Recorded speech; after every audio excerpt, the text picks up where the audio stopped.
Bem-vindos ao Historizando. O nosso assunto de hoje é Getúlio Vargas, mas não é a Era Vargas, como já tem vídeo aqui no canal.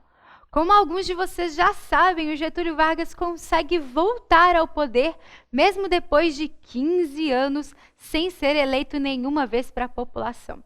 Isso acontece em 1951, quando, em meio a uma candidatura em que vários setores vão apoiar o Getúlio Vargas, inclusive até o PSD, que tinha lançado o candidato, que era o Cristiano Machado, vai também apoiar o Getúlio Vargas, deixando o seu próprio candidato de lado, Vargas consegue vencer a eleição com quase 50% dos votos. E, inclusive, a oposição da UDN, que acompanha o Getúlio Vargas desde o período final do Estado Novo, vai fazer com que Getúlio tenha dor de cabeça desde o começo desse governo. A UDN colocava esses quase 50% como um empecilho para o Vargas assumir.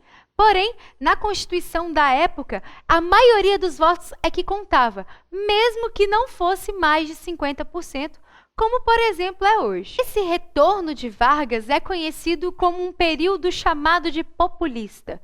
O populismo é um termo polêmico usado em alguns casos para designar lideranças carismáticas na América Latina desse período, Vargas incluso, mas tem outros líderes como, por exemplo, o Perón na Argentina. Esse populismo é conhecido, além dessas questões carismáticas, uma manipulação de massa e concessões para a população, fazendo com que esses líderes tenham muita força na época. Getúlio Vargas também levava o título de nacionalista, característica que ele já tinha desde o período da Era Vargas.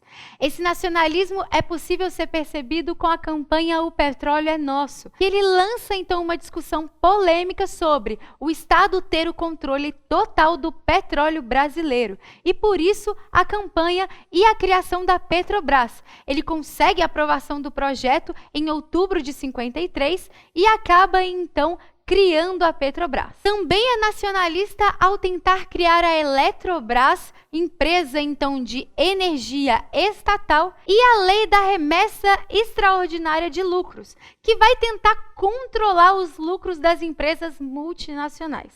Só que dessa vez o nacionalismo de Vargas não dá certo, porque os liberais, junto com a grande oposição da UDN, não vai aprovar no Congresso. É nesse momento do governo do Vargas também que ele nomeia João Goulart como ministro do Trabalho, e esse ministro do Trabalho era uma figura muito conhecida pelos trabalhadores, afinal ele era uma das lideranças do PTB e tinha um carisma muito forte com os trabalhadores urbanos, fazendo com que o João Goulart lance uma proposta de aumento de 100% do salário mínimo.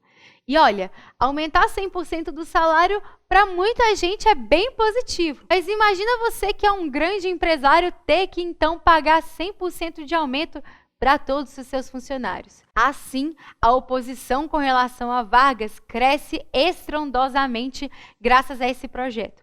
Cresce tanto que o Getúlio Vargas manda embora o João Goulart do Ministério do Trabalho, mas ao mesmo tempo aprova a medida de aumento de 100% do salário mínimo, fazendo com que a UDN então se aproveite desse momento. Afinal, Carlos Lacerda, principal líder da UDN, é um grande jornalista, tinha um jornal chamado Tribuna da Imprensa, vai então colocar o Vargas abaixo com a sua popularidade com essa medida. Nesse momento também a oposição varguista vai ganhar apoio dos Estados Unidos, mesmo porque a gente tem que lembrar que é um período de Guerra Fria e todas essas medidas populares e nacionalistas que o Vargas tomava fazia com que os Estados Unidos ficassem cada vez mais desconfiados da postura do governo. A situação do Vargas fica cada vez mais frágil, mesmo porque o movimento de maior apoio ao Getúlio era o movimento operário. E ele também vai ficar contra o Vargas, na passeata dos 300 mil e no movimento Panela Vazia. Isso tudo acontece porque o aumento da inflação faz com que essa valorização do salário mínimo não seja suficiente e, ao mesmo tempo, a falta de liberdade dos sindicatos que o Vargas propunha acabava, então, por fazer a figura de Vargas não ser a melhor possível dentro dos movimentos sindicais. O estopim de toda essa fragilidade de Vargas, com certeza, é no dia 5 de agosto de 1954. É o dia do atentado da Rua Toneleiro. Esse atentado vai fazer com que o Major Rubem Vaz morra e o Carlos Lacerda leve um tiro no pé. E aí tem que tomar cuidado porque vários dos setores militares já estavam contra o Vargas e o Carlos Lacerda, que é um dos seus principais inimigos políticos, sofre esse atentado. E tem mais, é o Gregório Fortunato que vai ser responsabilizado por esse atentado. Mas quem é esse cara?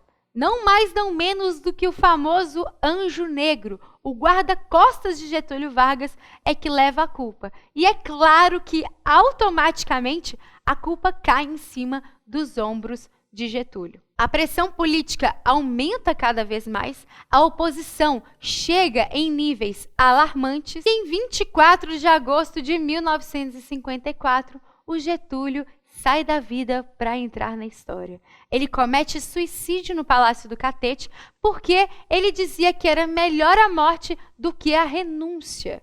E além disso, na sua carta-testamento, coloca a culpa em toda a oposição que ele tinha. A comoção popular vai ser gigantesca, inclusive são destruídos os prédios dos jornais, até mesmo da Tribuna da Imprensa, que são jornais de oposição varguista, e assume o vice Café Filho. Nesse momento, as campanhas eleitorais começam e Adhemar Barros, Juarez Távora e JK são os principais candidatos. JK vence com 36% e a UDN não aceita a vitória, mesmo porque o argumento da oposição é que 36% não é a maioria dos votos dos brasileiros. A oposição, junto até mesmo com o apoio de Café Filho, tenta realizar um golpe em cima de JK, mas o ministro da Guerra da época, Marechal Henrique Lott, não vai deixar e vai realizar um contragolpe colocando tropas nas ruas, fazendo com que o final do governo de Getúlio Vargas seja bastante conturbado, incluindo suicídio, tentativa de golpe e um contragolpe. Mas é graças a esse contragolpe que o JK consegue assumir a presidência. Mas isso é assunto para outro vídeo. Então, se eu fosse você, se inscrevia aqui no canal para conferir também o governo do JK. Bom, é isso. Eu espero que vocês tenham gostado. Curta o vídeo. Não se esquece, como eu disse, de se inscrever no canal. Tem a página do Historizando no Facebook. Tem o meu Instagram, que se eu fosse você também curtia para saber cada vez mais sobre os vídeos. Tem o contato da galera do estúdio aqui no box de informações. Muito obrigada pela sua atenção. Um beijo e até a próxima.